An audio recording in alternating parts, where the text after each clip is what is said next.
Здравствуйте! Вас приветствует компания Film Rental. Мы специализируемся на прокате киносъемочного оборудования и технической поддержке кинотелепроектов.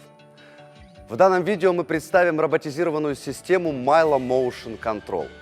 Данная информация описывает базовые знания для понимания рабочего процесса с роботизированным краном Milo и ориентирована на наших клиентов.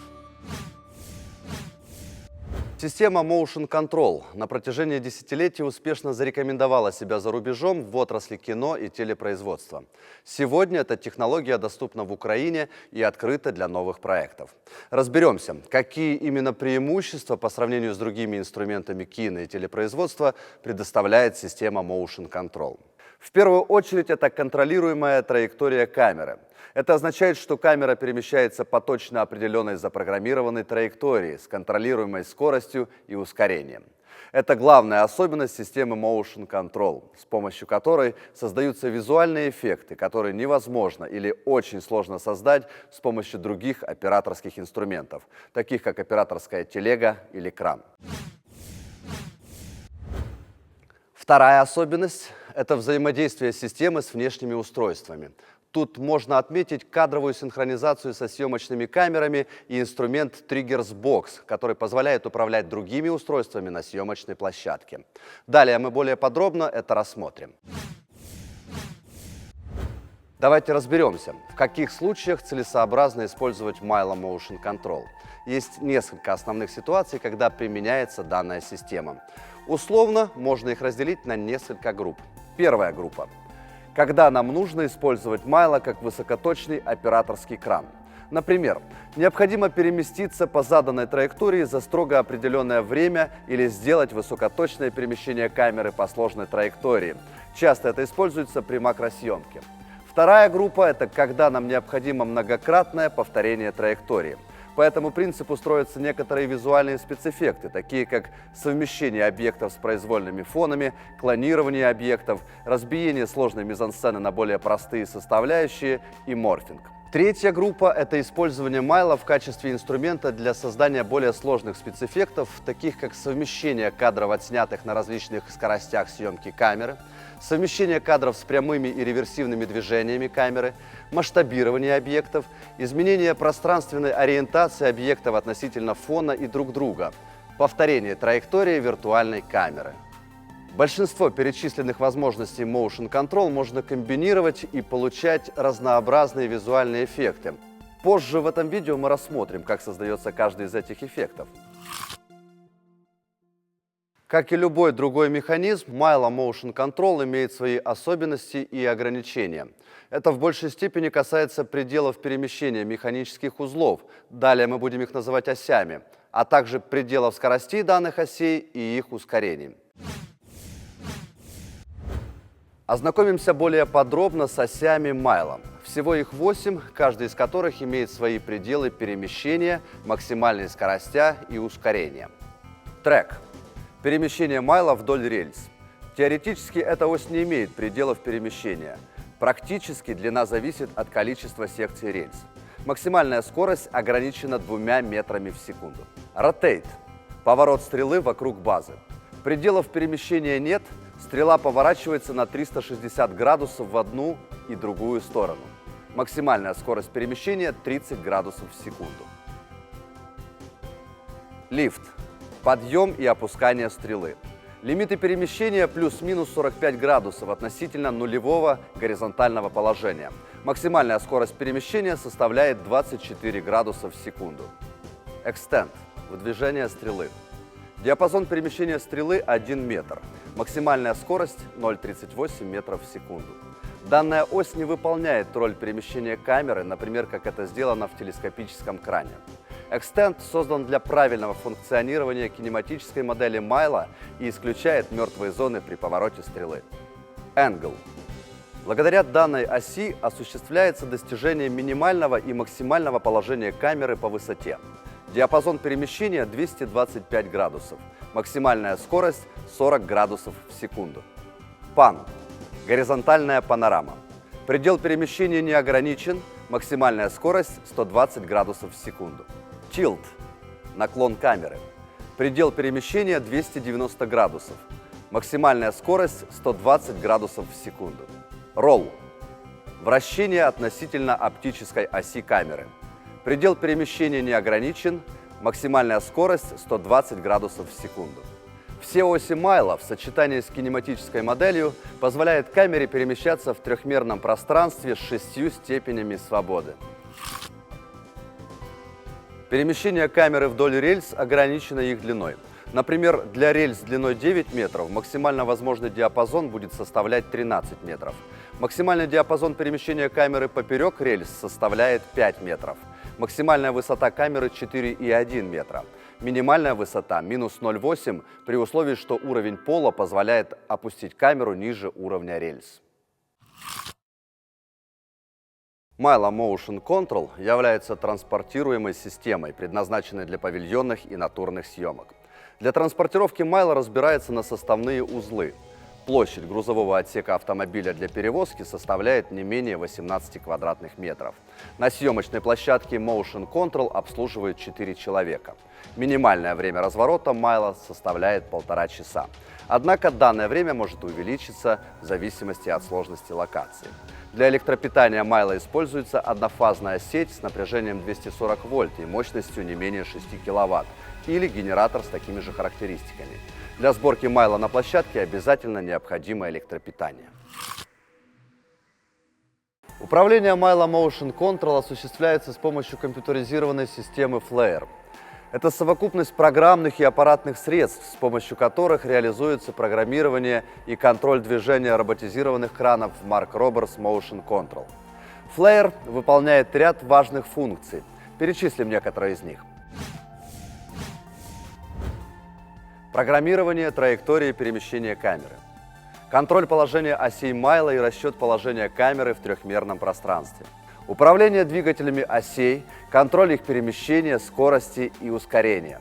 Кадровая синхронизация со съемочной камерой – очень важный инструмент для многослойной съемки.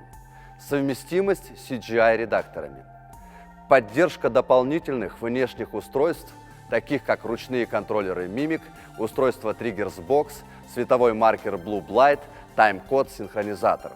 Далее в нашем видео мы более подробно рассмотрим некоторые из этих функций. Познакомимся с технологией программирования траектории камеры методом ключевых точек. Рассмотрим это на конкретном примере. Камера совершает облет вокруг первого объекта, затем панорамирует на второй объект и совершает наезд.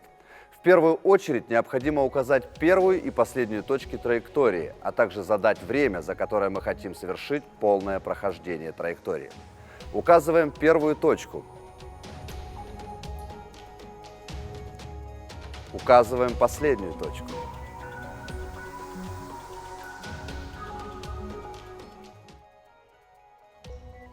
Сохраняем и воспроизводим движение.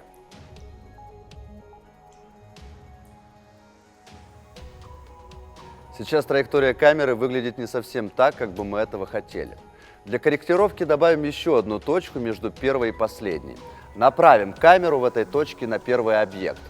Теперь камера будет удерживать первый объект в интервале от первой до второй точки.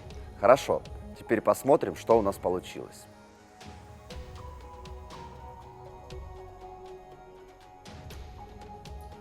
Как мы видим, камера совершает облет вокруг первого объекта, однако панорама на второй объект происходит не так быстро, как мы хотим, и занимает весь промежуток траектории от второй до последней точки. Добавим еще одну точку, скажем, через 2 секунды после прохождения второй точки. В этой позиции направим камеру на второй объект и сохраним. Теперь камера движется в точности, как мы этого и хотели. Это один из нескольких приемов программирования траектории камеры. Есть также множество других, однако данный подход является часто используемым и подходит для несложных траекторий. Поговорим о кадровой синхронизации. Эта технология позволяет значительно уменьшить степень рассогласования слоев при многослойной съемке. Посмотрим, как это работает и почему без этой технологии можно получить рассогласование. В начале движения камеры FLAIR посылает импульс на запуск камеры. Однако время запуска может каждый раз немного отличаться, вследствие чего в каждом отдельно снятом слое мы будем получать некоторый фиксированный фазовый сдвиг кадров относительно каждой точки траектории камеры. В данной ситуации под термином «кадр» имеется в виду кадры в секунду, а не киносъемочный кадр. Этот эффект особенно заметен при быстрой смене фонов, то есть при панорамировании головы, ее наклоне и вращении вокруг оптической оси. Посмотрим на примере, как это может выглядеть. Мы снимаем два слоя без кадровой синхронизации. Попробуем совместить их.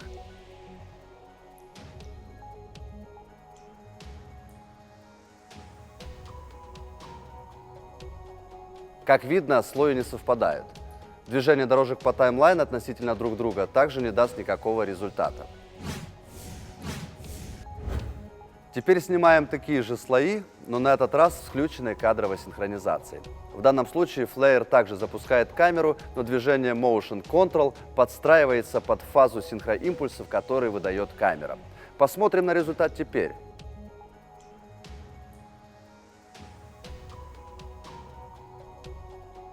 Отчетливо видно, что слои в каждой точке траектории совпадают.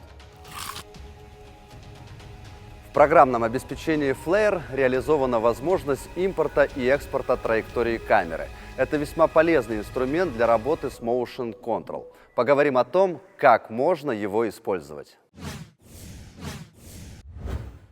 Данная функция позволяет загрузить траекторию CGI-редактора в Motion Control.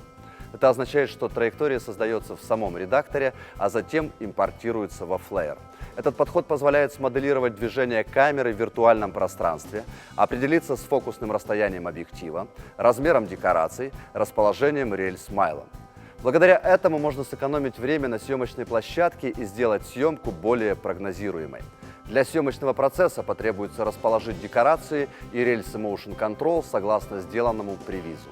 Однако у данного подхода есть и свои недостатки.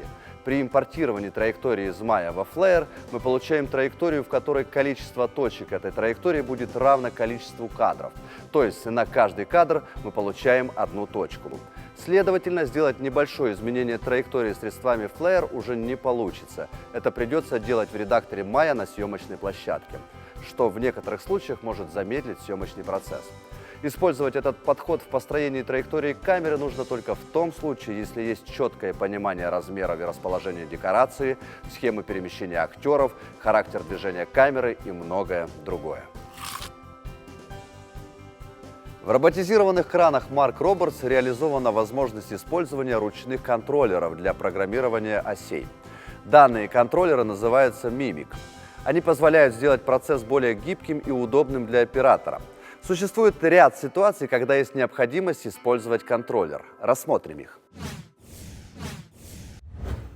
Используя ручное программирование с помощью контроллера, в некоторых ситуациях можно ускорить процесс построения траектории камеры.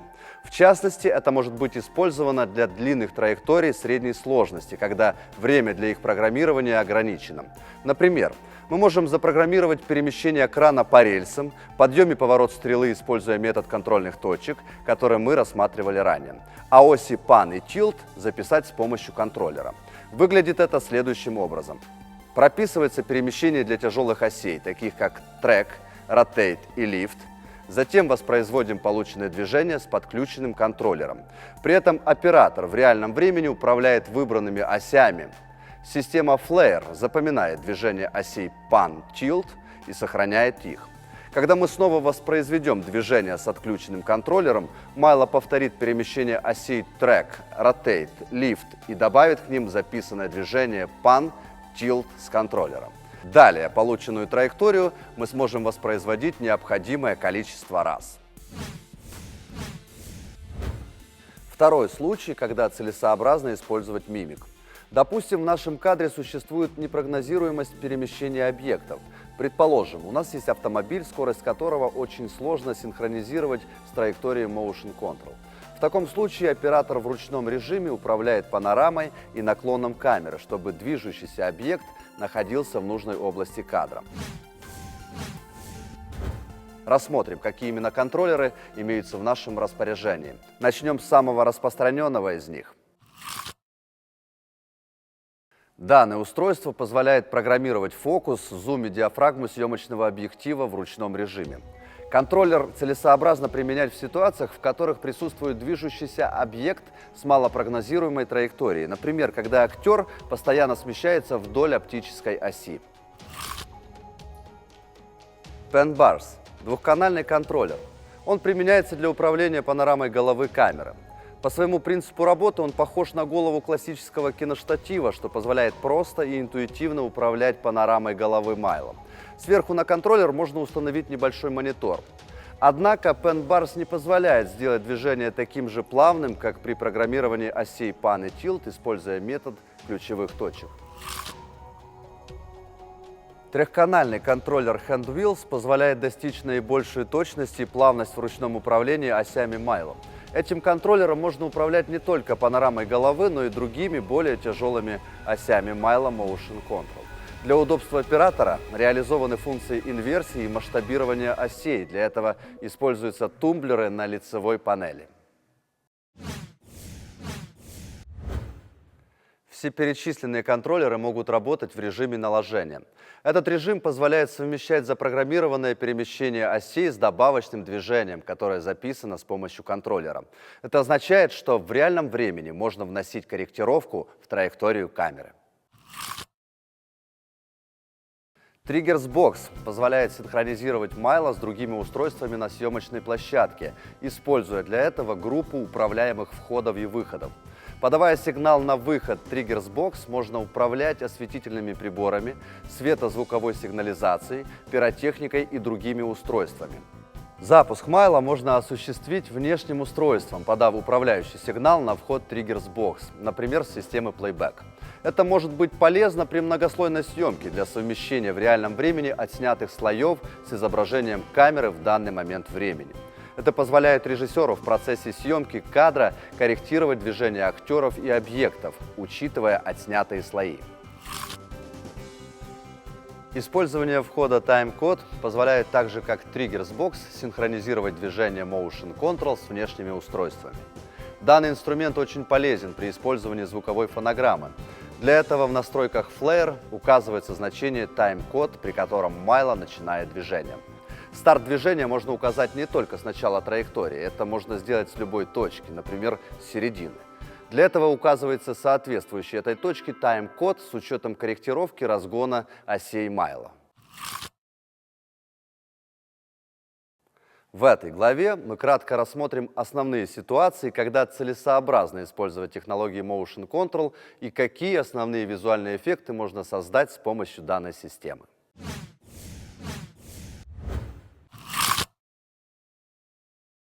Высокоточное перемещение камеры.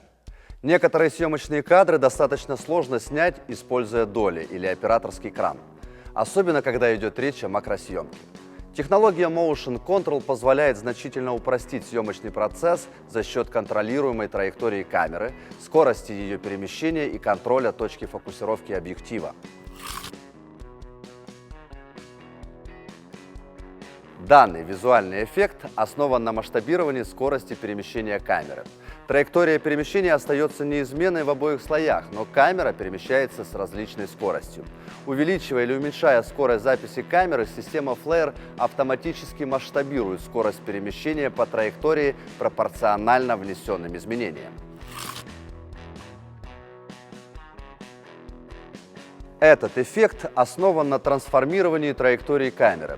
Вращая и перемещая траекторию камеры относительно определенных точек пространства, можно добиться весьма интересных результатов. В данном видео во втором слое камера была перевернута относительно оптической оси, и траектория воспроизведена реверсивно. Этот эффект создается при реверсировании траектории движения камеры. Первый кадр снят при движении камеры от начала до конца траектории. Второй кадр снят при движении камеры с конца траектории в ее начало. Далее, при сборке слоев в монтажной программе, второй кадр реверсируется. Кадры, которые сложно или невозможно снять одним дублем, можно разложить на несколько слоев или разбить траекторию на несколько участков. Таким образом, можно упростить и ускорить съемочный процесс. В данном видео траектория была разбита на 4 участка. Каждый участок снимался отдельно.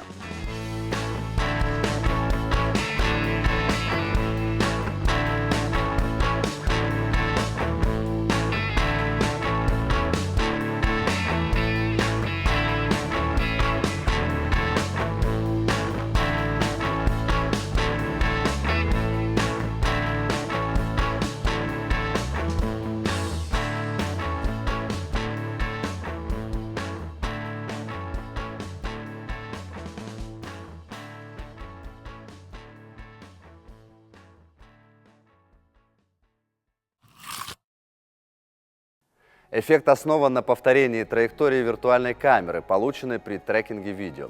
В результате возможно совмещение произвольного видео и объектов, снятых при помощи Motion Control. Данный эффект является частным случаем построения траектории в CGI-редакторе. Ранее мы уже это обсуждали. В этом видео также применен эффект масштабирования траектории, который мы обсудим далее.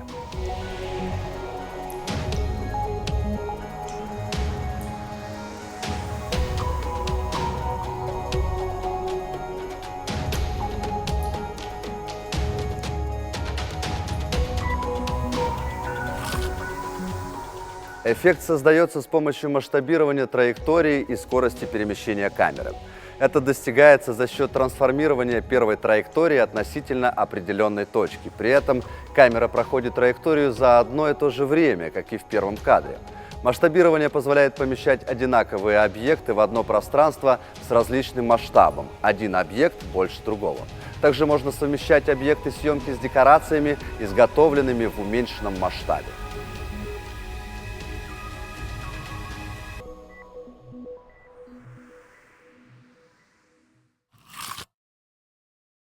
Freeze-Time.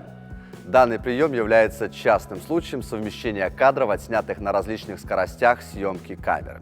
В демонстрируемом видео первый слой снят на скорости 25 кадров в секунду, второй слой снят на скорости 50 или 100 кадров в секунду. Соответственно, для второго слоя скорость перемещения камеры по траектории в 2 или 4 раза быстрее, чем для первого слоя.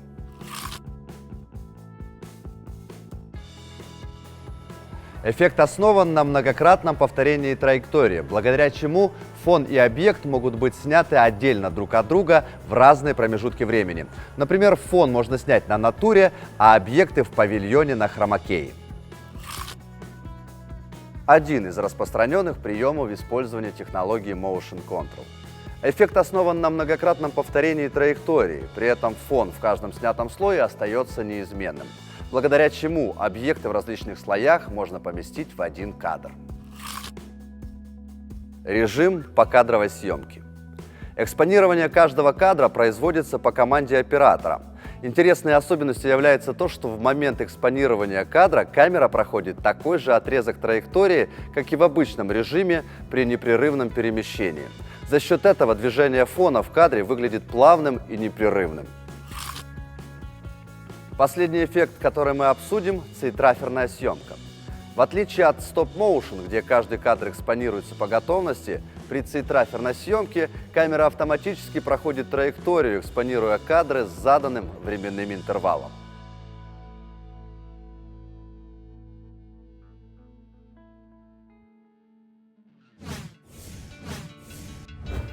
Технология Motion Control является незаменимым инструментом для создания ряда визуальных спецэффектов в отрасли кинотелепроизводства.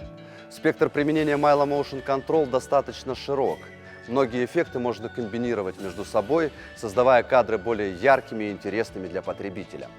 Компания Film Rental всегда открыта для новых проектов и готова к сотрудничеству с нашими клиентами для реализации их задумок и идей.